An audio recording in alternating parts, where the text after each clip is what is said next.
بسم اللہ الرحمن الرحیم۔ السلام علیکم۔ نماز میں طاقت، کتنی طاقت ہے نماز میں؟ حضرت عمر فاروق جو کہ مسلمانوں کے دوسرے خلیفہ تھے، ان کے دور حکومت میں ایرانی فوج کے ساتھ ٹکراؤ تھا۔ ایرانی فوج کا سپہ سالار رستم تھا۔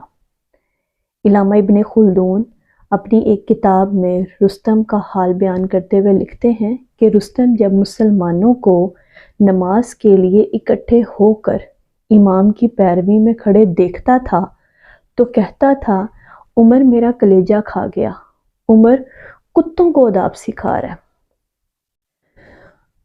اس وقت ایران میں مسجدیں نہیں تھیں، لوگ میدان میں نماز پڑھا کرتے تھے۔ سب لوگ میدان میں کھڑے ہوتے تھے۔ قاعدے کے مطابق ایک آدمی امام بنتا تھا، باقی سب صفیں باندھ کر اس کے پیچھے کھڑے ہو جاتے تھے۔ امام کی پیروی میں ہی رکوع کیا جاتا، سجدہ کیا جاتا، امام کی پیروی میں ہی سارے جو اعمال تھے، فرائض تھے، وہ انجام دیے جاتے تھے۔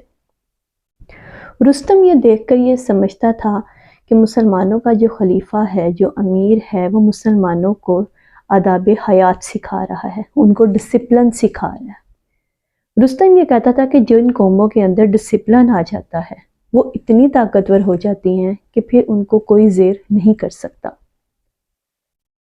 خلیفہ دوم حضرت عمر کے دور میں جتنے لوگ اس نماز پڑھتے تھے، اگر آج دیکھا جائے تو پوری دنیا میں اس سے کئی گنا زیادہ لوگ نماز پڑھتے ہیں۔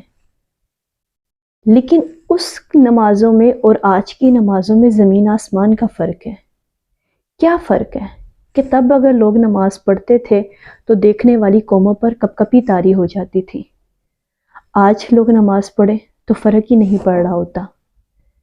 دور اول میں لوگ آداب حیات کے لیے نماز پڑھتے تھے، آج کے لوگ نماز کو رسم کے طور پر ادا کرتے ہیں۔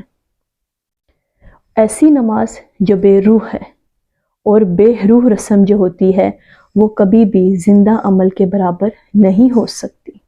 جزاک اللہ۔